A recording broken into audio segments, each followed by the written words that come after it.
안녕하세요. 닥터 유 유태우입니다. 오늘의 주제는 약이 나를 더 아프게 한다입니다. 네, 우리가 아플 때는 당연히 약을 찾죠. 네, 약은요, 복용하면 거의 즉각적으로, 대체로 30분에서 1시간 내에 내 아픔을 완화해 줍니다. 네, 대부분의 약들이 그렇죠. 감기약, 소화제, 해열제, 소염 진통제, 수면제 등등이 그렇습니다. 우리가 장기적으로 복용하는 혈압약, 혈당약, 콜레스테롤 약도요, 복용하면은 2~3시간 후에서부터 계속 효과가 나타나기 시작합니다. 그런데요, 약이 나를 더 아프게 하는 경우가 있습니다.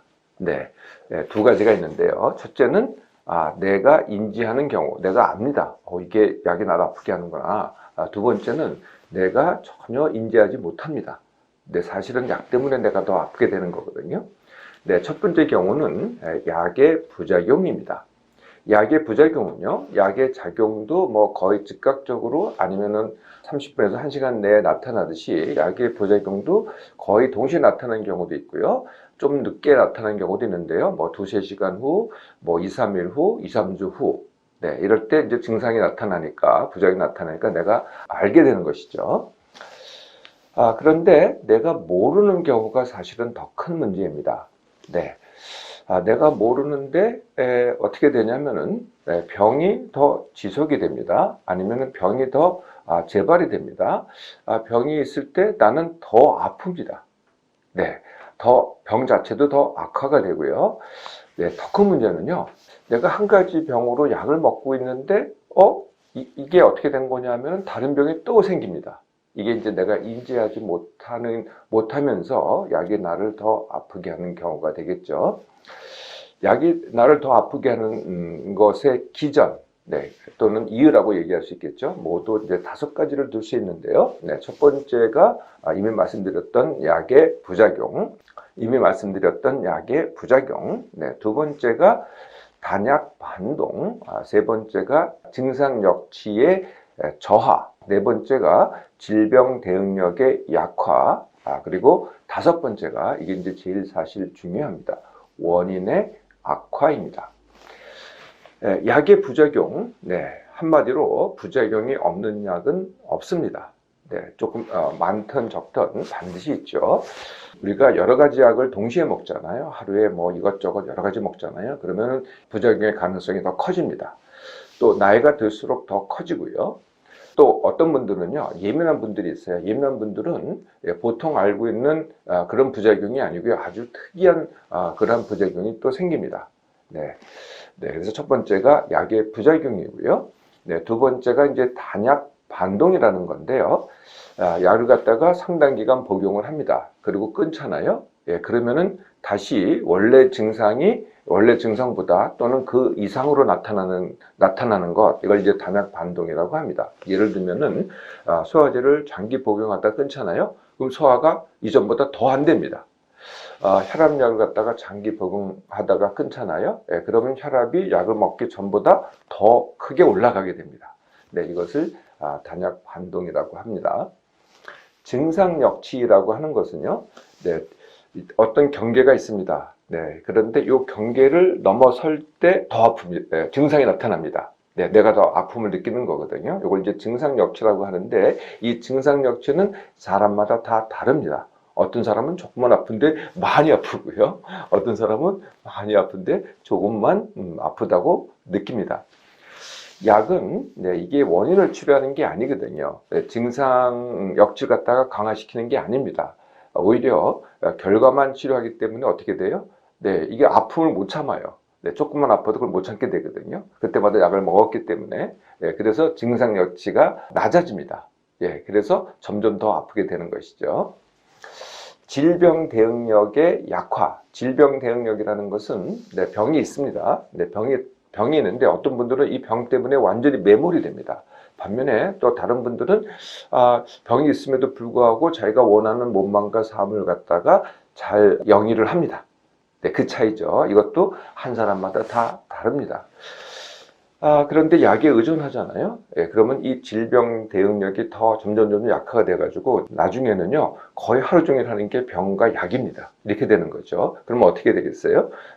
원하는 내 몸마음과 삶은 점점 위축이 되는 것이죠. 다섯 번째가 원인의 악화입니다. 네. 어떤 질병도요, 병 자체의 원인이 있기는 합니다. 네, 병의 원인이 일부 있고요. 대부분의 원인은요, 가장 중요한 것은 내 몸망과 삶의 원인입니다. 결국은 내가 의도치는 않았는데, 내가 내 몸마음을 어떻게 갖고 있느냐, 내가 하는 삶이 어떠냐에 따라서 질병과 고통이 생긴다는 것이죠. 네, 약은요, 이 결과만을, 질병과 고통은 결과입니다. 네, 결과만에 해당이 되기 때문에 약을 먹는다고 뭐 내 몸만과 삶이 달라지는 건 아니죠. 그렇잖아요. 네, 결국은 결과만 해결하는 거기 때문에 좋게 하거든요. 그러니까 어떻게 되겠어요? 원인은 그대로 있거나 점점 더 악화가 됩니다. 예, 그러면은 내 병은 어떻게 될까요? 더 지속이 됩니다. 재발을 잘합니다. 심지어는 더 악화를 하죠. 그리고 말씀드렸듯이 같은 문제인데도 같은 병인데도 더 아프게 됩니다. 더 큰 문제는 뭐냐면은 내 몸망과 삶의 원인이요. 네, 지금 현재 내가 갖고 있는 그 병만 일으키는 게 아닙니다. 또 다른 병도 일으키거든요. 네, 한 병에 대해서만 내가 치료를 했기 때문에 약을 먹었기 때문에 이 원인은 그대로 있으니까 어떻게 돼요? 또 이게 다른 병을 또 일으킵니다. 네, 예를 들면 어떤 게 있겠어요? 네, 우리가 혈압약을 갖다가 복용을 합니다. 그러면은 혈압약 자체도 더 약을 더 많이 먹게 되죠. 점점 원인이 그대로 있으니까. 그런데 그뿐만이 아닙니다. 이제는 혈당약도 먹고요. 또 얼마 지나서는 콜레스테롤 약까지 먹습니다. 네, 원인을 그대로 두기 때문에 그렇다는 거죠. 네, 그래서 닥터유는 약보다는 완치 훈련을 제안을 합니다. 약은 정말 쉽죠. 네, 그냥 꼴까지 삼키기만 하면 됩니다. 뭐 점점 약이 많아져서 그렇죠. 네, 결과적으로는 더 먹게 되거나 아니면은 평생 먹게 됩니다. 네, 대부분의 약들이 그렇죠. 이게 끊기가 쉽지가 않습니다. 한번 시작을 하면은요. 예, 그리고 말씀드렸듯이 또 다른 병도 약의 종류가 점점 늘어납니다. 네, 완치 훈련은요, 어떻게 되냐면은 내가 일정 기간 내 시간과 정성과 기력을 기울여야만 합니다. 이게 공짜는 없죠. 네, 그런데 이렇게 한번 훈련을 하잖아요. 예, 그러면은 평생 안 해도 됩니다. 딱 한 번의 훈련으로 현재 갖고 있는 문제도 갖고 있는 병과 고통도 해결할 뿐더러 내가 혹시 다른 걸 갖고 있다. 그것도 한꺼번에 해결합니다. 하나의 훈련으로. 더 큰 건 뭐냐면 한 번의 훈련으로 내가 원인을 갖다 해결하기 때문에 앞으로 일어날 다른 병까지 한 번에 예방을 한다는 것이죠. 네, 또 평생 먹을 약을 먹지 않게 하는 게 바로 완치 훈련입니다. 네, 그렇게 이게 훈련이다 보니까 그렇게 복잡하지가 않습니다. 네, 첫 번째가 내가 완치 원학입니다. 네, 내가 의도치는 않았어요. 나의 잘못이라고 할 수는 없지만은 내가 기여한 거는 맞습니다. 예, 그래서 내가 만든 질병과 고통을 내가 해결하겠다. 이게 이제 내가 완치 원하기입니다. 남이나 약에 의존하지 않고요. 예, 이제 시작을 하는데요. 약을 끊고 시작하는 게 아니고 현재 내가 지금 아픕니다. 그리고 뭐 현재 약을 복용하고 있어요. 그러면은 그대로 복용을 합니다. 네, 약을 끊고 훈련하는 게 아니고요. 훈련이 되면서 약이 필요 없게 되는 것이죠. 네, 그러면 본격적인 훈련은 제가 가장 기본 훈련이라고 얘기하는 내 몸맘 새로 훈련입니다. 네, 되게 단순하죠. 네, 같은 시간에 일어나기, 같은 시간에 아침 먹기. 뭐 할 수 있다면은 점심 저녁도 같은 시간에 먹으면 더 좋기는 합니다.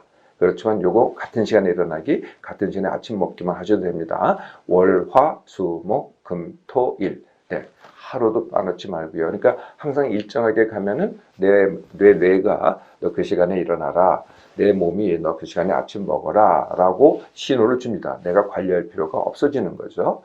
그리고 무엇을 해도 훈련하는 동안만 10%를 덜 합니다. 네, 뭐든지 일도 덜하고 뭐든지 하여튼 쉽게 해서 10%를 덜 합니다. 그러면 이제 남게 되겠죠. 그러면은 그동안에 소모됐던 기를 갖다가 다시 충전하기 시작합니다. 또 기본적으로 해드릴 게 생각, 스마트폰, TV 줄이기, 그리고 쉼을 잘 못하시는 분들은 쉼 훈련, 잠을 잘 못 주무시는 분들은 숙면 훈련, 그리고 예민한 분들은 둔감 훈련을 합니다. 네, 이렇게 내 몸만 새로 훈련을 2주 정도만 하시잖아요. 예, 그러면은 내가 갖고 있던 증상들의 대부분이 사실은 호전이 됩니다. 네, 그러면은 본격적인 이제 완치 훈련을 할 수가 있죠. 뭐 병과 고통은요, 뭐 굉장히 많습니다. 종류가 많은데 그 대부분의 완치 훈련을 갖다가 닥터유가 홈페이지에다 올려놨습니다. 네, 각자 자기한테 맞는 병과 고통을 찾으셔서 병과 증상을 찾으셔서 거기에 특이한 완치 훈련을 하시면 됩니다. 네, 이렇게 완치 훈련을 하시면은 네, 애초에 시작했던 약은 어떻게 하면 되겠어요? 네, 필요가 없게 됩니다. 그래서 완치 훈련이 끝나면은 보통은 이제 3개월인데요. 끝나면은 그 다음서부터는 약이 거의 안 드시거나 아니면 완전히 끊게 되는 거죠. 당장 아플 때 약은 나를 안 아프게 해줍니다. 그런데 약을 자주 사용하거나 장기간 복용을 하잖아요. 그러면 약이 나를 더 아프게 합니다. 네, 약보다는 완치 훈련을 오늘 시작해 보세요.